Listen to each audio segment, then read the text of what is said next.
Seats को froze करने वाली भी तो वही कांग्रेस थी ना। आज प्रधानमंत्री ने 2010 का जिक्र किया। 2010 में उन्होंने कहा कि भाई आप पहले लेकर आए, लेकिन फिर उसके बाद क्या हुआ? सवाल तो ये उठता है कि बात करने वाले बहुत लोग हैं, लेकिन उसका एग्जीक्यूशन कितना इंपॉर्टेंट है और उस एग्जीक्यूशन का फायदा जितना जल्दी मिले। आपने 24 का जिक्र किया, विपक्ष ये कह रहा है कि भाई आपने इसको 24 में क्यों नहीं लागू किया? 24 में लागू करते तब क्या विपक्ष ये नहीं कहता कि लोकसभा चुनाव थे, आपको उसमें फायदा चाहिए था, इसीलिए आपने इसको 24 में लागू कर दिया? बिल्कुल पूर्णिमा, आपने बहुत इंपॉर्टेंट सवाल किए। अच्छा, अब इसको अभी तक तो हम ये बता रहे थे कि पक्ष विपक्ष क्या कहता है, अब हम प्रैक्टिकल बात करते हैं। देखिए 24 अभी तक जो फ्रोज किया था वो डिमांड ये थी कि साउथ ये चाहता था या बहुत सारे राज्य चाहते थे कि हमने तो पॉपुलेशन कंट्रोल किया है और ये उसी वजह से बार बार 2001 में फिर ये बात आई, फिर 25 साल के लिए फ्रोज किया गया। वजह यही थी कि दक्षिण राज्य ये चाहते थे कि हमारी तो पॉपुलेशन कम है, तो फिर ऐसे तो यूपी की 50 सीटें बढ़ जाएंगी, हमारी 20 ही सीटें बढ़ेंगी। अभी भी वही मुद्दा था जिसको बीजेपी ने कैपिंग ही हटा दी, जिसकी जितनी सीटें हैं उसका 50% बढ़ जाएगा। तो ये जो लड़ाई अभी तक थी, प्रधानमंत्री के भाषण से पहले तक जो लड़ाई थी कि दक्षिण के राज्यों का नुकसान होगा, वो खत्म हो जाती है। लेकिन अब सवाल ये उठता है कि कांग्रेस ये चाहती है कि अभी जो 543 सीट्स हैं, या विपक्ष चाहता है 543 जो सीट्स हैं उसी के माध्यम से कर दिया जाए, यानी उसी में आप 33% आरक्षण को लागू कर दीजिए। दूसरी बड़ी बात है, ये तो तय है, इस पर तो कोई कुछ नहीं कह सकता। पंचायती राज कांग्रेस लेकर आई उसमें महिलाओं का आरक्षण, लेकिन उसके बाद जब जब भी विधानसभा लोकसभा में आना था तब तब कोई भी पॉलिटिकल पार्टी नहीं कर पाई। तो यहाँ पर ये एज है बीजेपी की कि बीजेपी कर। लेकिन देखिए, जब भी कोई इस तरह का बिल ऐसे आता है तो जाहिर तौर पे उसके पीछे के राजनीतिक परिणाम भी होते हैं, राजनीतिक मायने भी होते हैं, और सबके अपने अपने हैं। बीजेपी को सीधा सीधा देश की आधी आबादी का झुकाव मिल जाएगा, जो कि जैसे झारखंड में नहीं मिला था। पश्चिम बंगाल के नतीजे बता देंगे कि मिल रहा है या नहीं मिल रहा। और विपक्ष को अगर परिसीमन हो गया तो विपक्ष को इस बात का डर है कि कहीं ना कहीं ऐसा ना हो कि कुछ जो वोट बैंक है, आप जिसे कहते हैं कि कोई एक धर्म के वोट बैंक है, उसको कहीं ना कहीं कुछ विधानसभाओं में सीमित कर दिया जाएगा, लोकसभाओं में सीमित कर दिया जाएगा और इनकी जीत का रास्ता साफ हो जाएगा। सदन में प्रधानमंत्री ने जब आज अपील करी तो भावनात्मक रूप से ये नजर आया कि महिलाओं के आरक्षण की बात हो रही है, महिलाओं को प्राथमिकता देने की बात हो रही है। लेकिन चाहे पक्ष हो चाहे विपक्ष हो, दोनों की इसके पीछे की रणनीति है, राजनीति है, फायदे हैं। लेकिन लास्ट लाइन ये कहूंगी कि अगर ये बिल गिर जाता है तो बीजेपी को फायदा कि विपक्ष विरोधी है, महिला विरोधी, और ये बिल पास हो जाता है तो भी बीजेपी को फायदा कि बीजेपी की वजह से ही ये बिल पारित हो पाया है। अब मैं थोड़ा सा इस नंबर गेम पर आदिति आऊंगी मैं आपके पास, लेकिन उससे पहले जरा मैं एक बार सरिता जी के पास जाना चाहती हूँ, क्योंकि जाहिर बात है पास कराने के लिए आपको 2/3 चाहिए। अब वो 2/3 कैसे आएगा दोनों सदनों में, ये बहुत इंपॉर्टेंट है। सरिता जी आपके पास आते हुए, क्योंकि आज बहुत सारी बातों का जिक्र प्रधानमंत्री मोदी ने कर दिया और 18 घंटे की जैसे जैसे चर्चा चलेगी, अभी अभी खबर आई है कि 5:30 बजे प्रियंका वाड्रा भी संसद में बोलने वाली हैं, तो देखना होगा कि विपक्षी लाइन और लेंथ क्या रहती है। लेकिन सरिता जी, बार बार इस बारे में बात तो होगी कि 33% के लिए इतना रकस क्यों? 33%, जब हम आधी आबादी की बात करते हैं तो 33% का रिजर्वेशन देने के लिए भी इतनी हाई तौबा क्यों? और क्रेडिट पॉलिटिक्स की क्या जरूरत? प्रधानमंत्री ने एक लाइन कही, उन्होंने कहा आप ये मत सोचिए कि आप महिलाओं को कुछ दे रहे हैं, ये उनका अधिकार है जो उनको बहुत पहले मिल जाना चाहिए था। जी, आप बिल्कुल सही कह रही हैं कि जहां महिलाओं की बात आती है वहां पे इस तरीके का जो बात है उठना नहीं चाहिए। और मुझे लगता है कि ये जो महिला होने के नाते मैं कहना चाहूंगी कि ये जो महिलाओं के लिए महिला के आरक्षण की बात हो रही है, ये तो हर महिला के लिए सबसे बड़ी खुशी की बात है। चाहे सदन हो चाहे संसद हो, हर जगह महिला का बोलबाला होना चाहिए। जैसे अब देखेंगे कि पहले महिलाओं को आगे नहीं किया जाता था, लेकिन जिस तरीके से अब बात हो रही है, तो मुझे लगता है कि ये कानून जब चालू करने वाले थे वो 2023 में ही बात हुई थी, तो फिर उस टाइम क्यों नहीं लागू किए? देखिए सरकार कैसा है, शक के घेरे में इसीलिए आ रही है क्योंकि बात जब 2023 में हुई और फिर मतलब आगे बात हुई थी कि 2024 तक आप लागू करें, तो वो भी नहीं किए और ये बात चली गई है 2029 तक।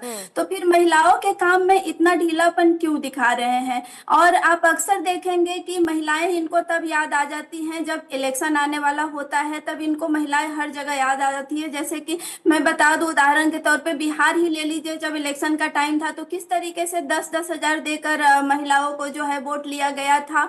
तो हर जगह ऐसा होता है कि आप महिलाओं का जो है राजनीतिकरण करते हैं, अपने राजनीति के लिए, अपना गद्दी बचाने के लिए जो है यूज करते हैं, लेकिन सही मायने में मुझे नहीं लगता है कि महिलाओं के लिए जितने सरिता जी, बिहार का एग्जाम्पल आप तब भी नहीं देती, बिहार का एग्जाम्पल आप तब भी देती जब वहां पर एनडीए की सरकार नहीं आती।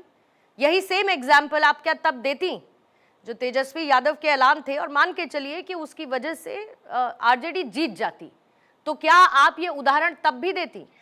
जब दिल्ली में अगर बीजेपी की सरकार नहीं आती और आम आदमी पार्टी की सरकार या कांग्रेस की सरकार बन जाती, तब भी क्या आप आज बैठकर यही उदाहरण देती?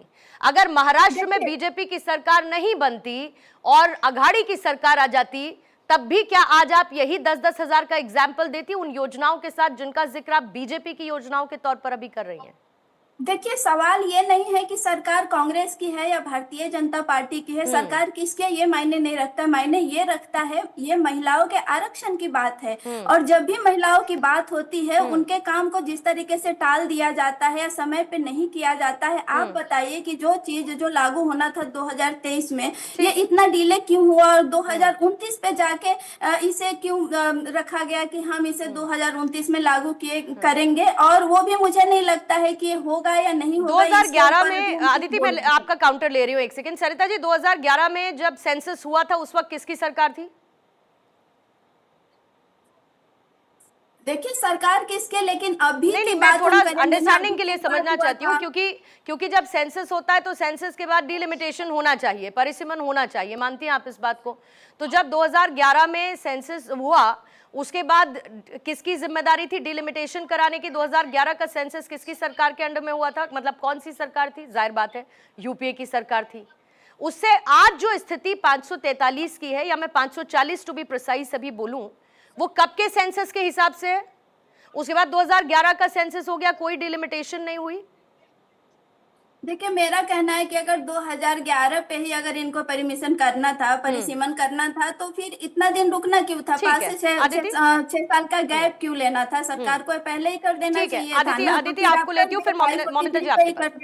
हाँ सरिता जी, आपकी बात पे मैं बिल्कुल इत्तेफाक रखती हूँ। हम सब बहुत खुश हैं, महिला आरक्षण बिल आ जाएगा तो हम चारों तो बहुत ही खुश होंगे, ठीक है।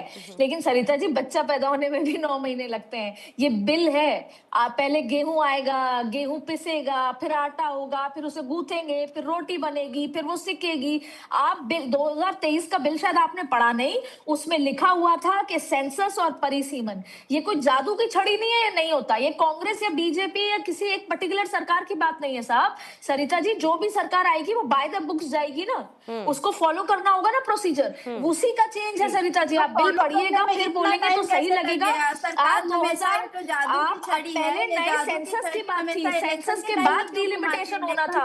आप पुराने सेंसस पे होना है, जादू की छड़ी नहीं है सरिता जी, बिल हो रहा है किसी देश का। नहीं, और सबसे बड़ी बात आदिति, जब ये कहा जा रहा था कि कास्ट सेंसस क्यों नहीं हो रहा है, तो आज गृह मंत्री ने ये भी सदन में साफ कर दिया कि साथ साथ दोनों चलेंगे। इस सेंसस के साथ साथ हम कास्ट सेंसस भी कर रहे हैं, जिससे SC ST OBC वो सारा का सारा आंकड़ा भी होगा। और मुझे, हाँ आदिति बोलिएगा, फिर मैं ममता जी आपके पास आ रही हूँ। इसमें मैं ममता जी इसका जवाब आप दीजिएगा।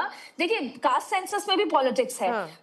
राहुल गांधी और कांग्रेस और विपक्ष चाहता है कास्ट सेंसस के बाद वो जो हो, जिससे कि SC ST के आरक्षण के साथ साथ OBC का भी आरक्षण हो, और फिर जो विपक्ष है OBC का नारा लेकर आगे चल सके। और वही बीजेपी चाहती ही नहीं है कि 2029 तक OBC के आंकड़े सामने आए, इसीलिए वो चाहती है 2029 के बाद हो। तो जो दिख रहा है उसके पीछे की बहुत बड़ी राजनीति चल रही है। और ममता जी, मुझे याद आता है कि जब 2023 में नारी शक्ति वंदन अधिनियम आया था, और उसके बाद मुझे साउथ के राज्य याद आते हैं, अदिति शायद आपको भी याद होगा कि उस वक्त इस तरीके की चर्चाएं बड़ी चली थी कि ज्यादा बच्चे पैदा करने चाहिए। वजह क्या थी, उसका आधार क्या था, आप याद करिए। आधार इस डर और इस आशंका के बीच में था कि कम पॉपुलेशन मतलब कम सीटें बढ़ना, कम सीटें बढ़ना मतलब हमें राजनीतिक नुकसान, साउथ इंडिया में नुकसान, नॉर्थ इंडिया में फायदा, क्योंकि पॉपुलेशन वहां पर ज्यादा है। और शायद यह आशंका आज तक बरकरार है।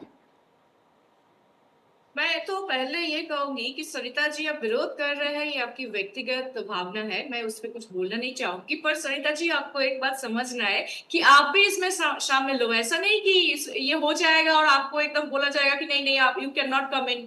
ऐसा नहीं है, ये सबके लिए है। ये अगर होता है तो आपको भी हेल्प होगा। ये सिर्फ ऐसा नहीं कि जो भाजपा को सपोर्ट करते हैं